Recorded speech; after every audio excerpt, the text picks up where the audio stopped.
Taib, jika imam batal, apakah makmum batal? Jawabannya tidak ya. Rasulullah SAW bersabda dalam hadis Abu Hurairah, "Yusalluna lakum fa in asabu falakum." Sungguhnya para imam mereka salat untuk kalian, jika mereka benar maka untuk kalian. Wa in akhtau falakum wa alaihim. Kalau mereka salah, kesalahan mereka, untuk para imam, tidak untuk makmum ya.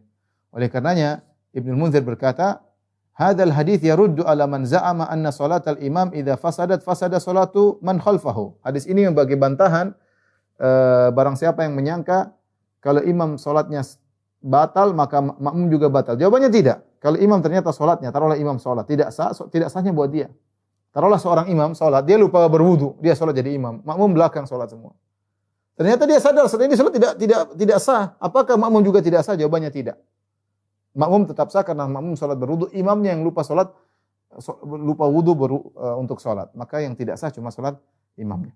Baik, seandainya imam batal di tengah jalan, tahu-tahu dia buang angin misalnya, atau intinya dia batal lah. Dia harus keluar dari salat. Apa yang dia lakukan sementara salat sedang berjalan? Contohnya misalnya dia batal rakaat kedua. Apa yang dilakukan ketika dia batal? Ada beberapa kemungkinan yang bisa dia kerjakan. Yang pertama adalah dia menunjuk orang untuk menggantikannya. Dia pegang tangan seorang, dia tarik jamaah untuk jadi posisi dia. Boleh. Atau dia sudah wasiatkan, nanti kalau setiap dia batal ada imam pertama, pengganti pertama yang siap maju. Sudah ma'ruf. Dia bilang kalau saya nanti batal, kamu ya. Kalau kamu enggak ada, B enggak ada, C. Sudah diatur. Maka berjalan dengan aturan ya.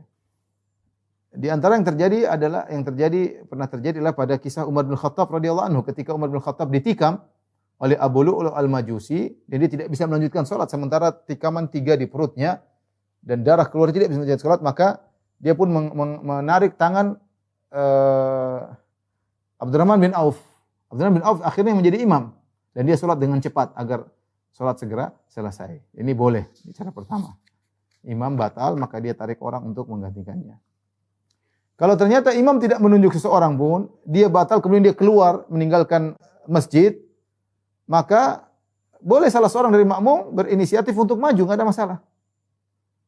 Maju aja. Insyaallah yang lain paham. Satu maju yang merasa dia bisa melanjutkan salat, dia maju menggantikan imam tadi. Enggak ada masalah. Meskipun tidak ditunjuk oleh imam, boleh dia menggantikan posisi imam tersebut. Ya. Kalau seandainya salat kemudian imam batal dan tidak ada yang maju, tidak ditunjuk dan tidak ada yang maju, maka boleh salat sendiri-sendiri.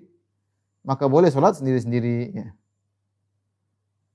Sebagaimana ketika Muawiyah sedang salat kemudian ditikam, maka orang salat sendiri-sendiri.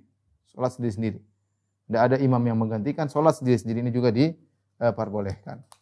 Bahkan di antara yang menarik dalam satu hadis, jika imam batal, dia boleh suruh makmum nunggu. Kemudian dia berwudu, dia balik lagi. Dia boleh nunggu, suruh makmum berwudu, kemudian pergi, dia balik lagi. Sebagaimana pernah terjadi di Masjid Nabawi, Syekh Ali Al-Hudzaify hafizahullah, ketika dia takbir kemudian dia merasa dia batal, dia mengatakan, wahai jamaah tunggu sebentar, kemudian dia berwudu, kemudian dia masuk lagi melanjutkan keimamahannya ya. Ini juga tidak jadi masalah.